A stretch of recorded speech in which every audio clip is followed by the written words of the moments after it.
Welcome to Real Estate Coach Uncensored on Inman News, where you'll find the best practices, tools, and technology tips to help you grow your real estate business. Here are your hosts, Bernice Ross and Greg McDaniel. Welcome. I'm Bernice Ross, the CEO and President of Brokerage Up from realestatecoach.com.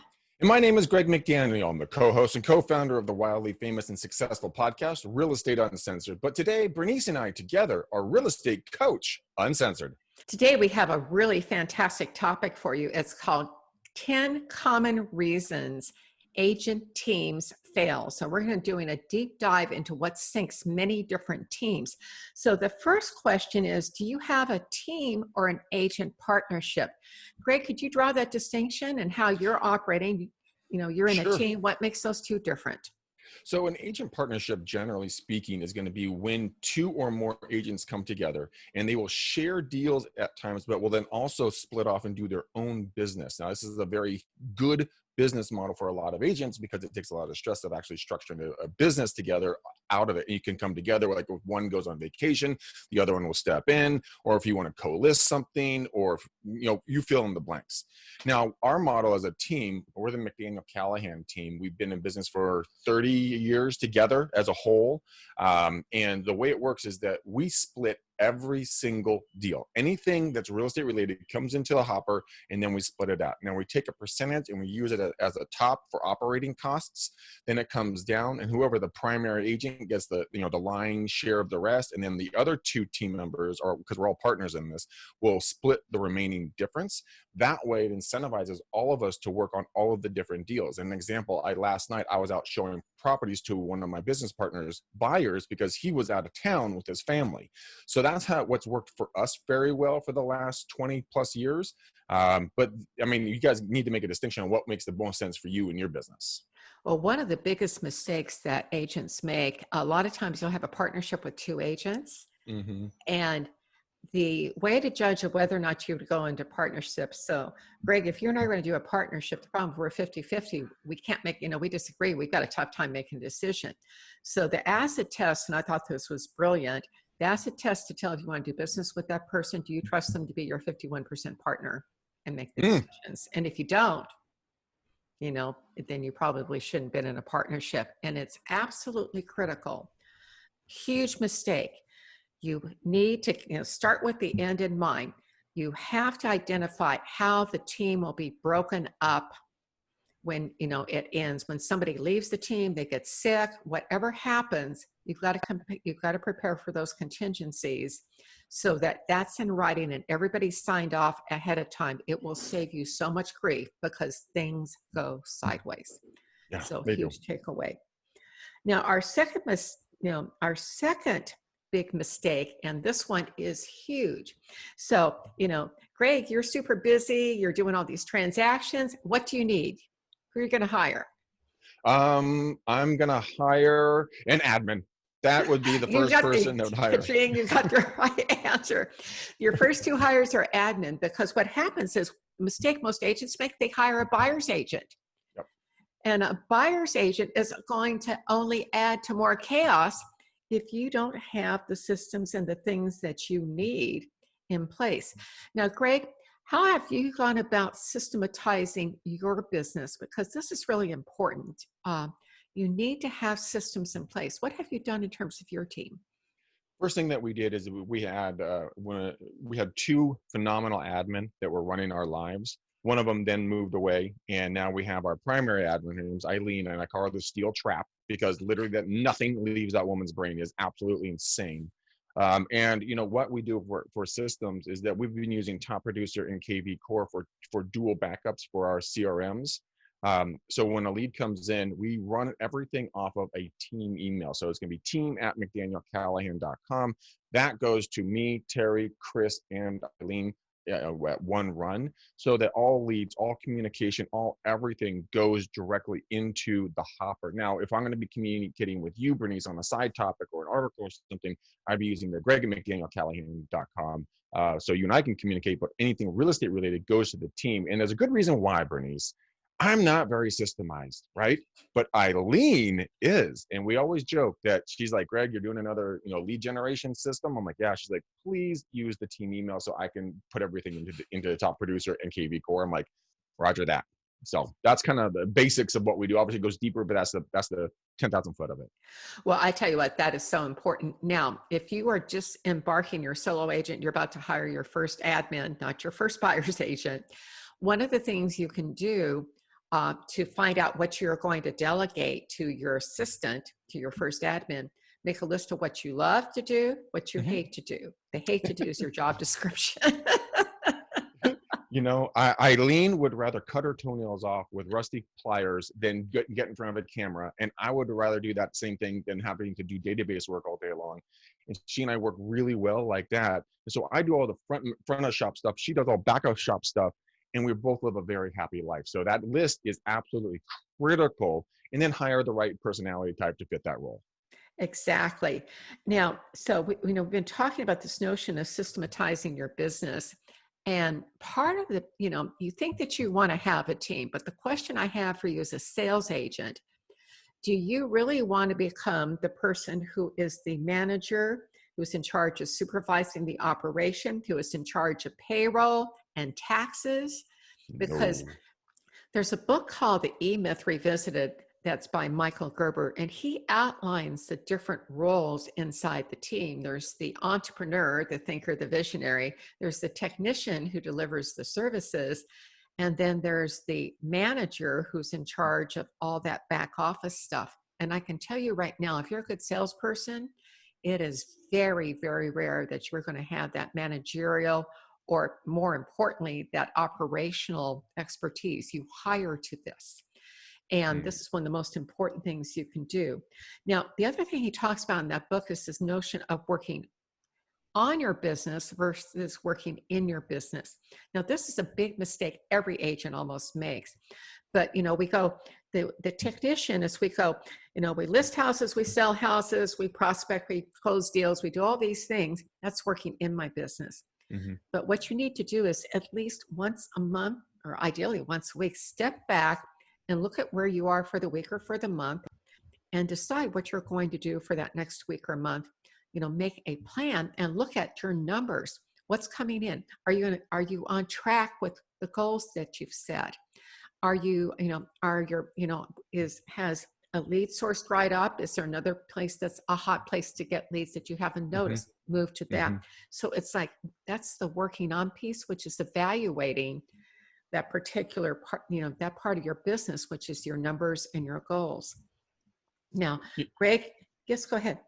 Oh, I was just going to say, that's something that I've been preaching for a long period of time, because it's very easy in this industry to get wrapped up in working in your business, right? It's a daily grind, buying, selling, contracts, negotiations, the whole thing, and you feel very accomplished. But working on your business, is education on a daily basis, podcasts, articles and videos, now digital conferences, but getting education, thinking outside the box and bringing it in to bolster what your activities are already doing.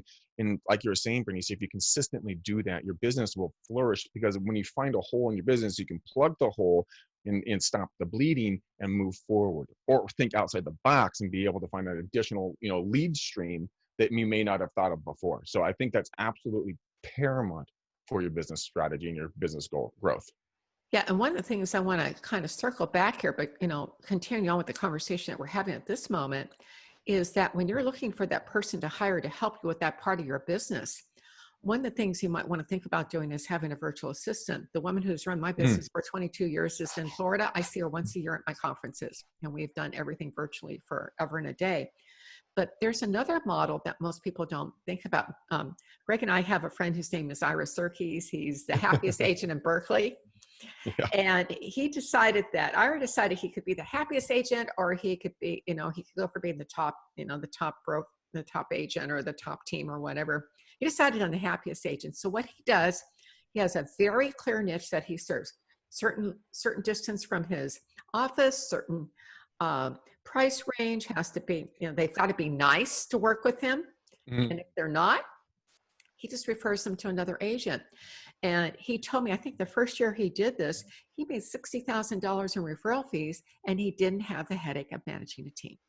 Oh, it's So, fantastic. so if you think about what you had to net, maybe that's $150,000 to net 60, something to think about. Do you need a team, or do you need to be a referral agent? How complicated do you want to make your life?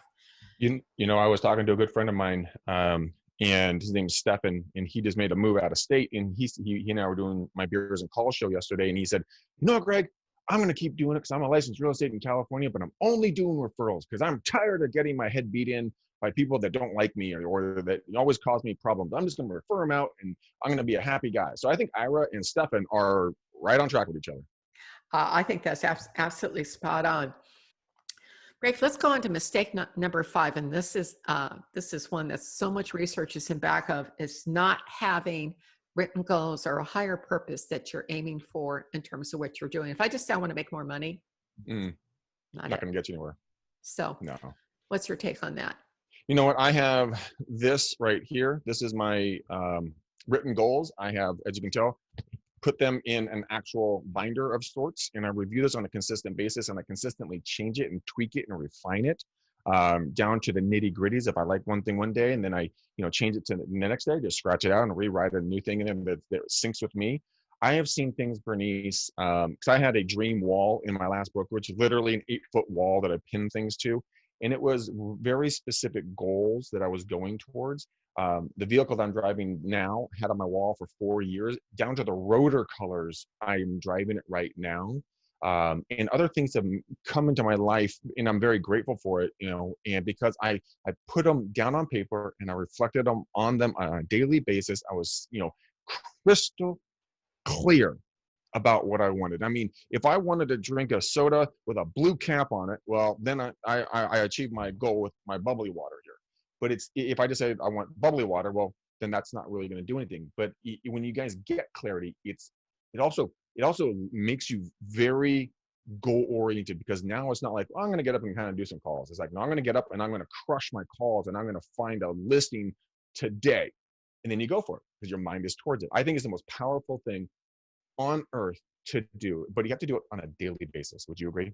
Yes, and the research shows that the people, there's a Harvard study, and I don't remember the exact numbers, but they tracked these people for a huge period of time, and those who had written goals and shared them with someone, I don't know if they were making 10 times as much money as the other two groups, but it was something phenomenal in terms of the amount that, and almost all top producers I know, they have written goals.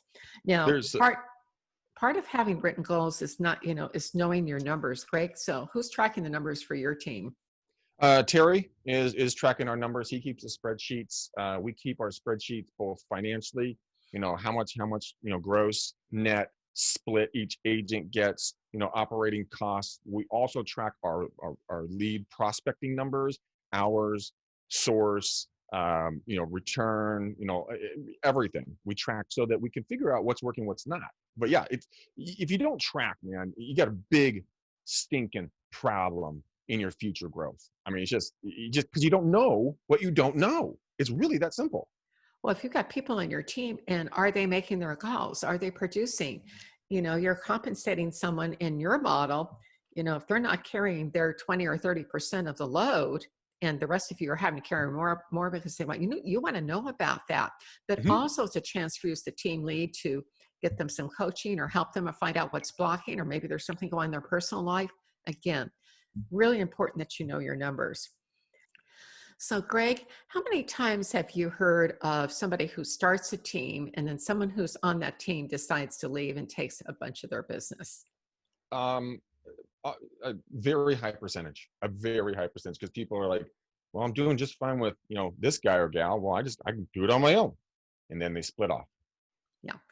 This is one of the reasons that you need to hire to a behavioral profile, because if you hire yourself, especially as a buyer's agent, and most team leaders are a combination of 3 factors. I'm going to give you 2 assessments that I'm going to recommend. First of all, there's the DISC behavioral profile from Target Training International, and that's Target Training International. And it's different from most of the other ones out there because it has not only the DISC assessment, but they've combined it with their attitudes, interests, and values. And there's one of the factors on that called the utilitarian factor that predicts sales success here in the US at the 72% level. Wow. So you're looking for someone who is high drive, that's the D, high influencing, that's the people person with high utilitarian as your rainmaker. Now, if you're someone who's more like real strategic, you want to stay in the background, you want somebody who's going to be out there, Greg has got, both of us are DI or, with high utilitarian, like, hey, we're, like we'll stand up for what we believe in. We're people, but we're also problem solvers. The utilitarian gets problem solved. What you're looking for in your administrative assistants is S and C. So you don't want to hire another D like you unless you're hiring a rainmaker. Mm-hmm. S is the person who is systems. They are steadiness. They show up on time. They're dependable.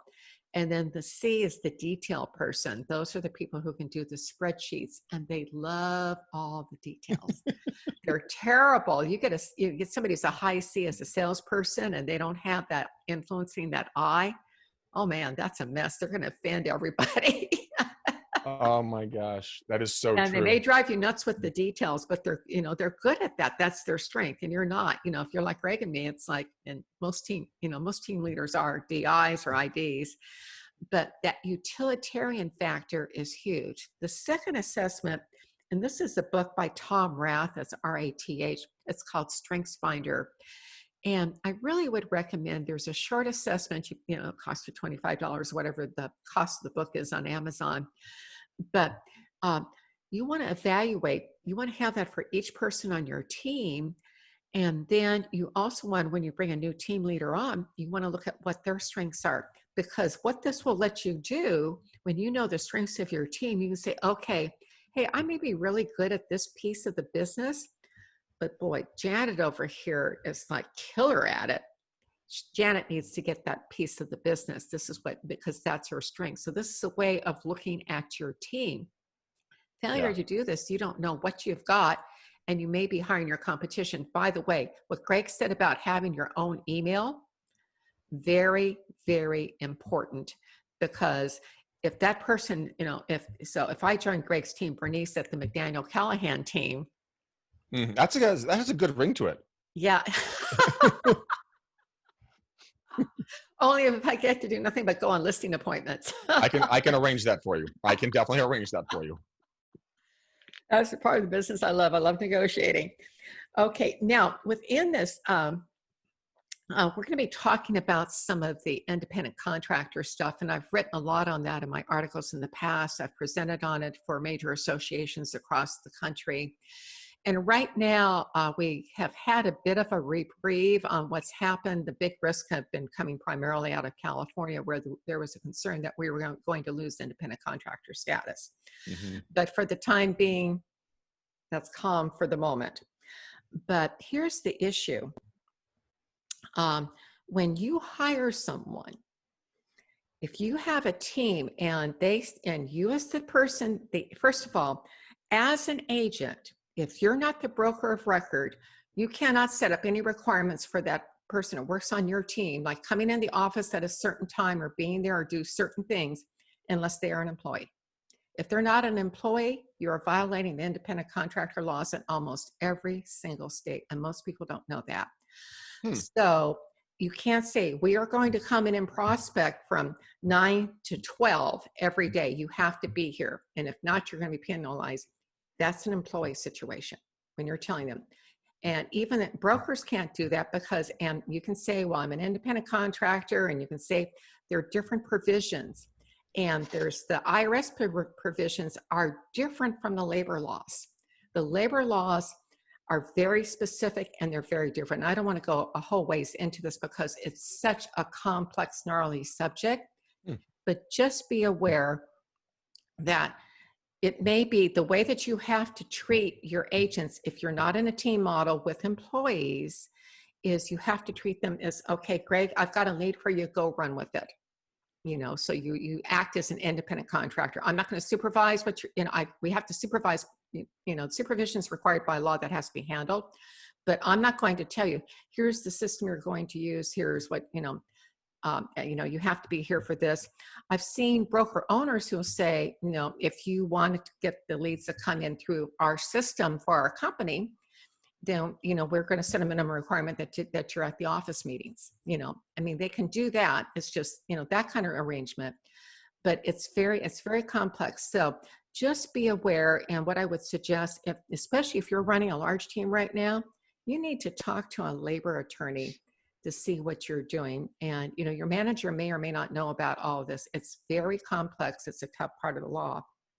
Now, that's interesting. So you're not pushing them, you're pulling them. You're not, it's not pain, it's pleasure, right? mm-hmm. It's like, okay, you can sleep in till noon. I have no problem with that, but you're just not going to participate in any of the successes of the team. If you'd like to get more business and you would like to be more successful, then, we would like to have you here at blah time to participate in blank. So as long as they're functioning as an independent contractor, and it's up to them how they spend their time. If they're not showing up, I probably don't want them on the team. I want somebody who's going to be there. Again, it may be that a referral model is, a better option for you. Or if you have a team, in your case, you've got you've got 4 people. 2 of you, is it 2 or 3 of you are out actively generating? So we have 3 partners, me, my father, Terry, my business partner, Chris, and our team manager, Eileen. Okay.